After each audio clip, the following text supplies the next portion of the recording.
Yeah, and that's the end of the chapter, Story Beat. So let's visit Anne.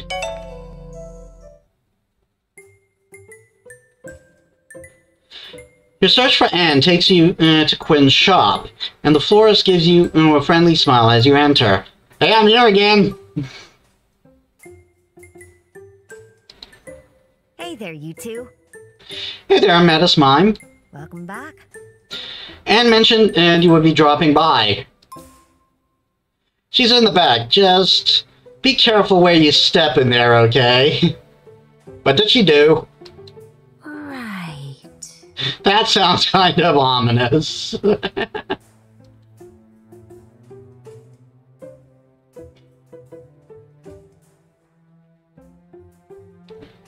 Anne moved in? I take it Anne has made herself at home? We've rearranged one of the storerooms so she can use it as her workshop while she is here. Apparently it's customary in this world to use storerooms as spare bedrooms. She's done an impressive job, but I tend to get a bit nervous around Tinker Magic. Too many sparks and moving parts. Things probably they tend to get set on fire too. Anyway, you should take a look for yourself. Let's go. Right, excuse us. Curiosity and dread settle in your stomach as you make it into the back and enter into what was a storeroom, now transformed into a makeshift workshop. Weird bits and pieces of tools and gadgets are scattered about everywhere, and a huge stack of books is towering ominously in the corner. Not that many tools scattered around, really. Like, most of them seem neatly arranged. In the middle of it all, scribbling away, sits Anne, not looking up from her notes even as you enter. You two. Glad you could make it. Romance.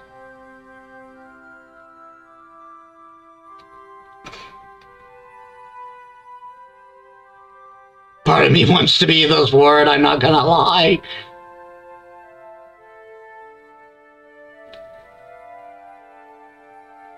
Now we're still going to go with the birds of a feather angle. That's amazing. Wow, Anne, this place looks amazing. How did you get all this equipment? Thank you. The Academy provides promising students with research stipends, and I had all all this prepared and shipped here before I left. So she was going to never leave the mines, but she had her stuff sent here just in case. Also, stipends. That's a word that I don't tend to hear too often. It isn't nearly as impressive as a proper research facility as the proper research facility I'll have access to once I become a professor, but it will do nicely for now.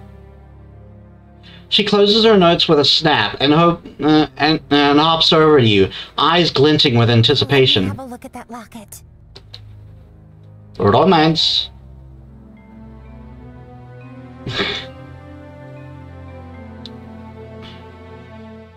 Say please. Let's do the science thing. Though that sounds like someone pretending to know science. Okay. Here you are. I'm excited to see what you can find out. This is amazing. Thank you. I'm confident this will be great.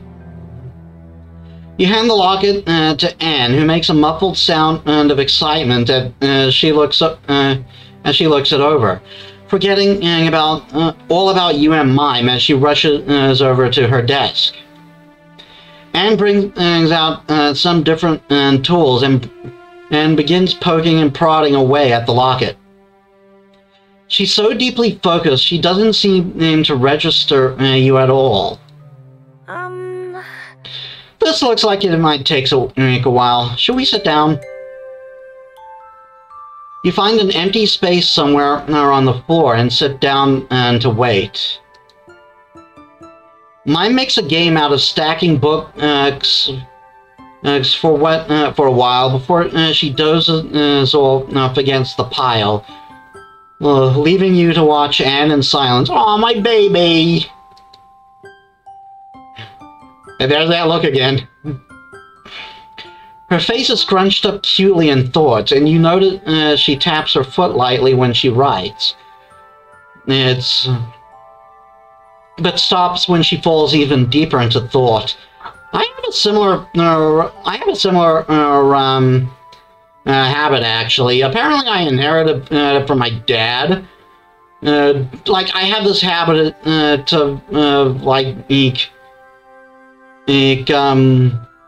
shaking my foot a bit when I sit down and I'm being really still. I used to annoy a lot of my classmates, but like, that was one way I could keep focus, and it was kind of relaxing to me.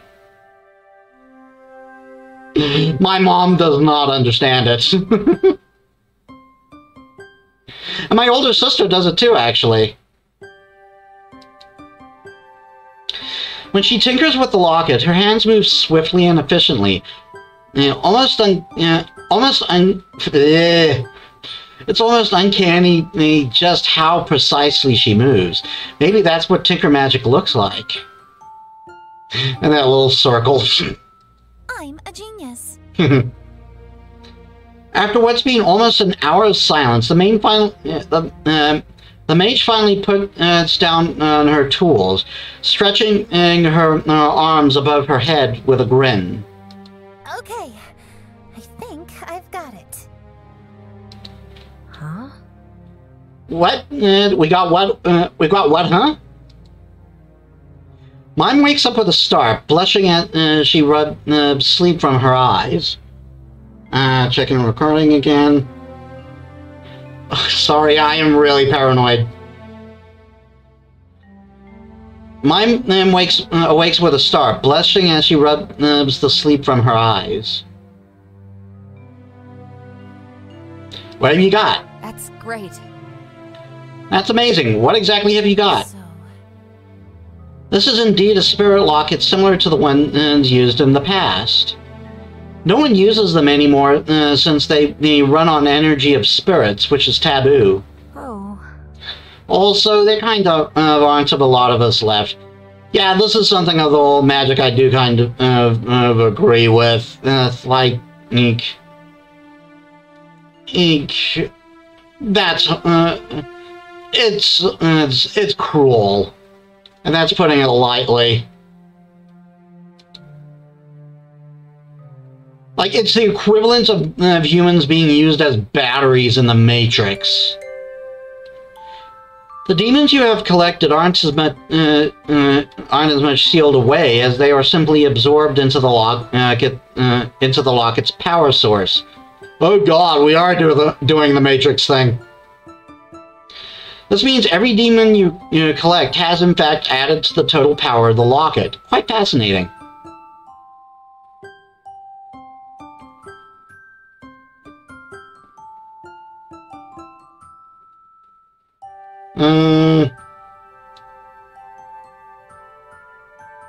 I'm actually going to react the same way as in my previous playthrough, really. Wait, so I'm using these demons as some kind of fuel? I'm not really sure how I feel about that. Yeah, I mean, those guys were kind of mean, but that still feels wrong. Actually... As far as I can see, you haven't actually tapped into the locket's potential yet. You have been using a completely different power source. She looks to Mime, who blinks, pointing to herself. Yeah, so basically that thing Mime presented before, that maybe we're not draining her power because we're bound. Yeah, that definitely seems to be the case. Like, yeah, we might feel woozy if we do something big, but we're not actively hurting her. Huh? What? Oh yes, me. I suppose I am being the one helping you, since we've always felt that glowy connection when we seal one of those bad guys away. See, we do glow! Fascinating. You have been using your magic to help Metis all this time, yet you do not feel yourself weakening?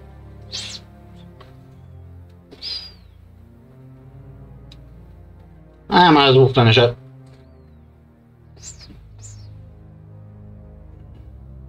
And there we go. No way. Well, no. I feel completely fine. Anne taps her chin and her pen... screw that up. Anne taps her chin with her pen before noting down a few more things in her book. So... Spirit alchemy is already known in School of the Arcane, so I will not learn anything new poking my nose down that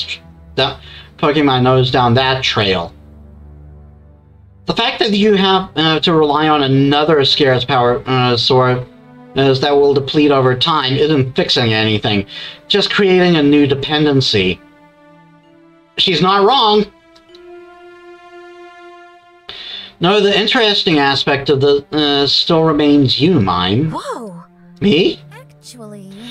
My theory is that since you two are soul-bound and not connected through the locket, the energy you channel from Mime isn't draining her. Of course, if you were to do something very challenging, I'm sure you would both be able to feel the strain. But you would recover, just like a mage recovers after having used their powers. This is amazing. In short, your connection has given Metis the same magical potential as a mage possesses. I'm a mage? Well, that's not good. I'm a troublemaker.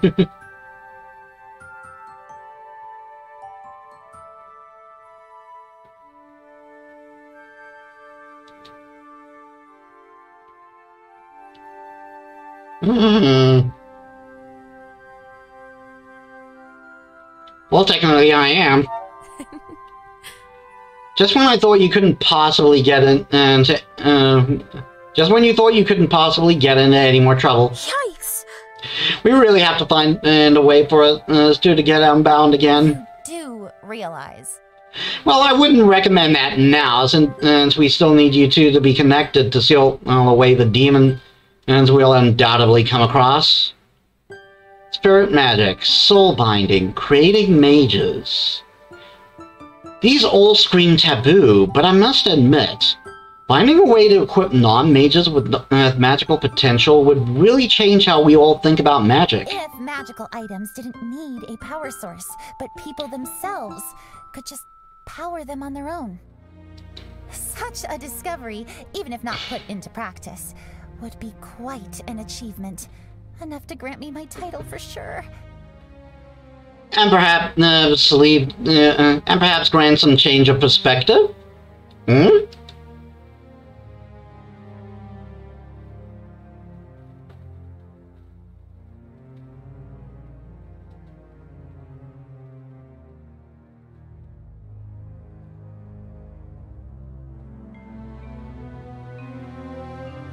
What about the spirits?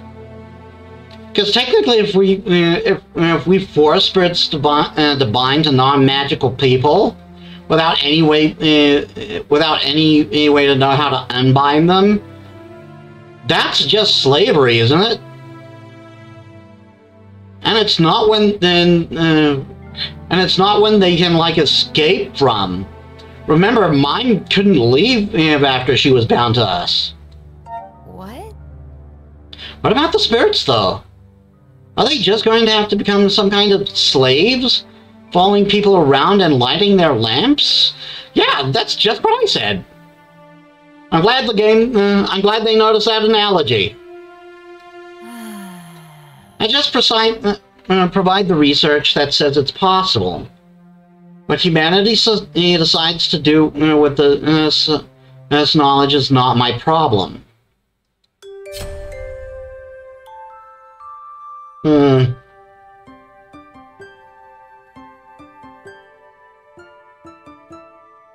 But granted, I see her point. Because when I believe in my previous playthrough, I said people are going to abuse this. And she basically, they had the similar reaction, like, I don't really care. Or it's not my business what people do with what I discover. And I can see her point in that regard. Like, you can't blame Einstein for the deaths in Hiroshima because he split the atom. Like, scientific achievements will always, one way or another, be used for war. Like, look at fireworks. Some even started because of war, like aforementioned splitting of the atom, actually.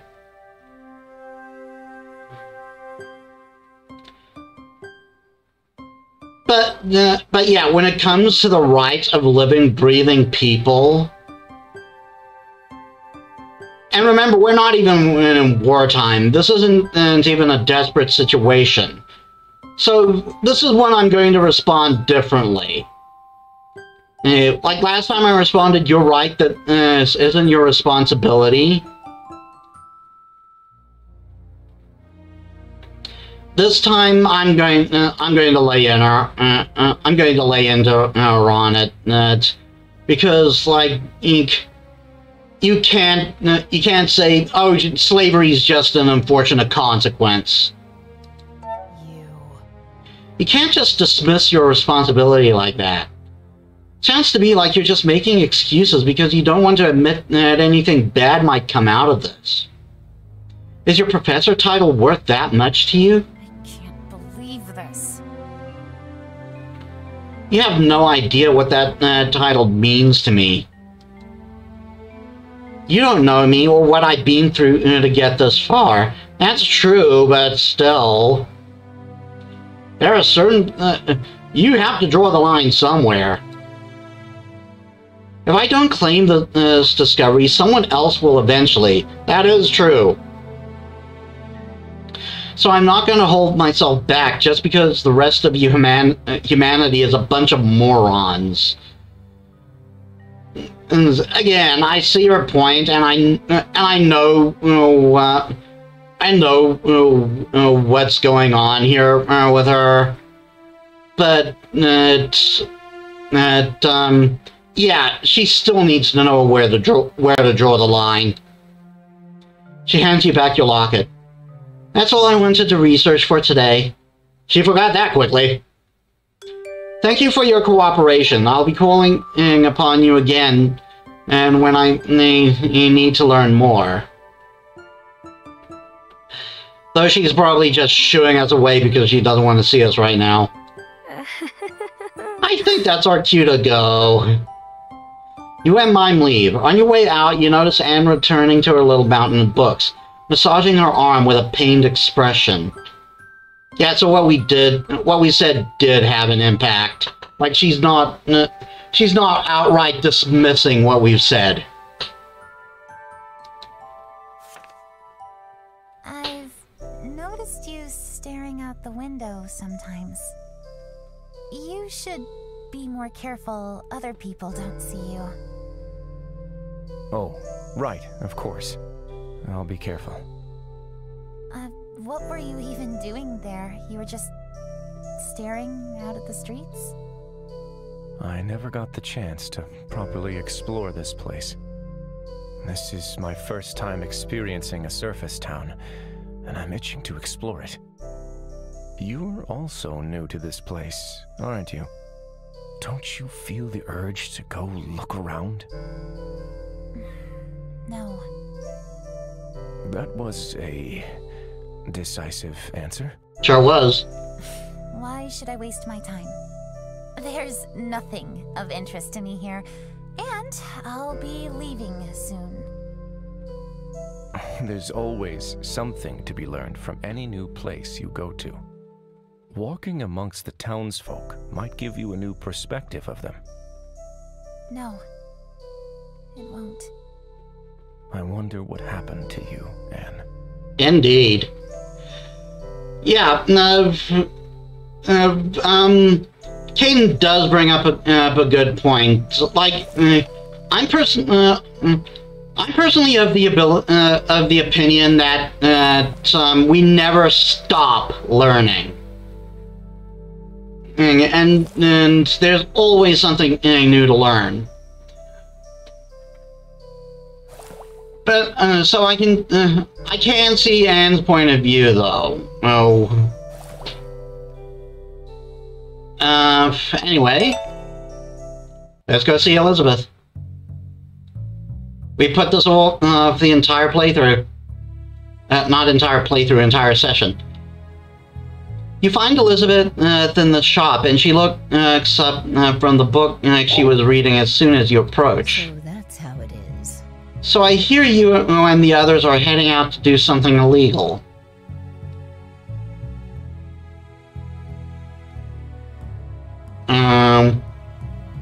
Robbing Galdra is hardly a crime.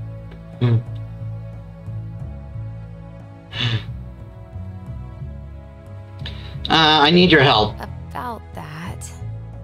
I'm going to need your help. We need a way inside Galdra's mansion without being I detected. see. That's my understanding, yes. Very well, I may have something you can use. This is a highly secret recipe of mine. We don't sell this in the shop. A potion of invisibility. I was wondering if the old brain could remember this, but I managed to note it all down. The potion allows one consuming it to pass by unnoticed for about an hour. Galdra's goons won't notice a thing. Is this really alchemy? This will work perfectly. That's great.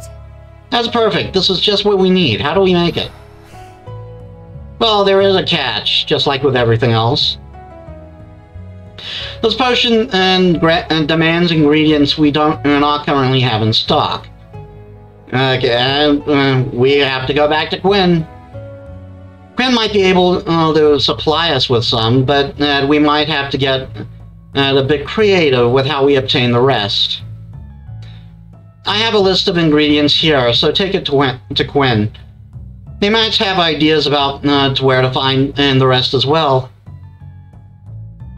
When you've collected it all and you are ready to go, come see me. The potion must be consumed soon after it is made, so you should have made all other preparations before that. Of course, I'll still be here to assist you should you wish to do some regular alchemy training. I'm sure Quinn has stocked up on some new ingredients by now, so we should be able to look into making even more new recipes. I'm not going to practice my alchemy now. Actually... Anything new? I see. Why have you never taught me this? I wonder... If you knew about this recipe, then why have you never taught me? Well, this potion is not exactly part of the standard alchemist's portfolio. My intention and ambition were always to educate you, so you would never have to use anything like this. But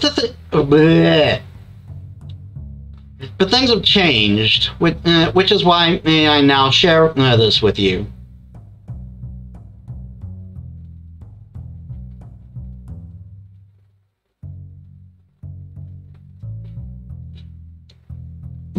This might be a mislabeling, because this doesn't sound angry to me. like it just doesn't. And I have chosen this reaction in my previous playthrough. You do not sound angry when you say this.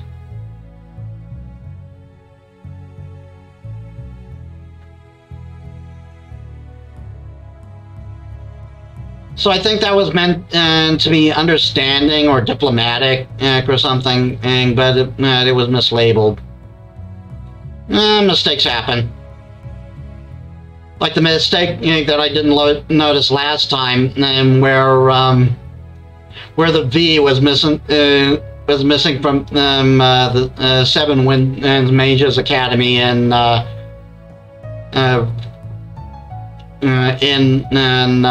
Anne's bio. Any other neat potions I should know about? So... Are there any other neat potions I should know about? Like a go-away demon spray or a fix broken magic seal glue? I think if there was, she would have told us that already. Trust me, if I had the solution to those, then you would not. Then you would be the first one to know. That's what I said. And keep in mind, and I didn't choose this at all in my previous playthrough. How did you discover this potion? Tell me about... How did you come across this potion? This can't be something that's found in any old recipe book. I see. That's a simple enough question to answer, as I was the one who made the recipe. Why would you want to make this? Perhaps sneaking around with a certain someone?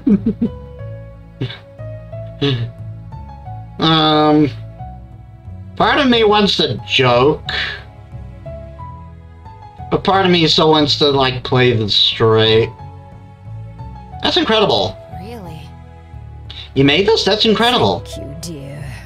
Thank you, though I'm not nearly as impressive as you might think. Alchemy, at least is the kind practiced in the Empire, is not as ancient as you might think. I must have been around your age when the first whispers of spirit alchemy began circulating. There was a great deal of experimenting done in those early years, and I have always been a curious soul, so I made quite a few discoveries of my own. Ask questions, you may just find an answer. Nowadays, though, such experimental brews are not considered proper magic anymore, and therefore must remain a secret.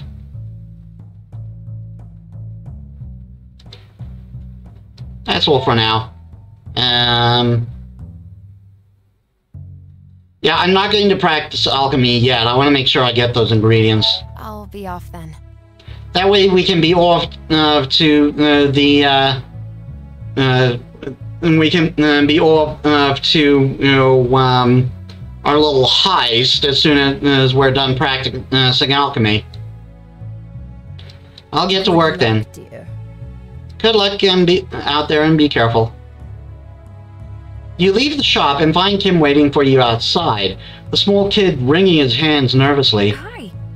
Oh, hi, Alchemist. Hi, Metis. Goddamn. Did you find anything? Sorry, I was wondering how it went last night. Did you find out anything about my brother?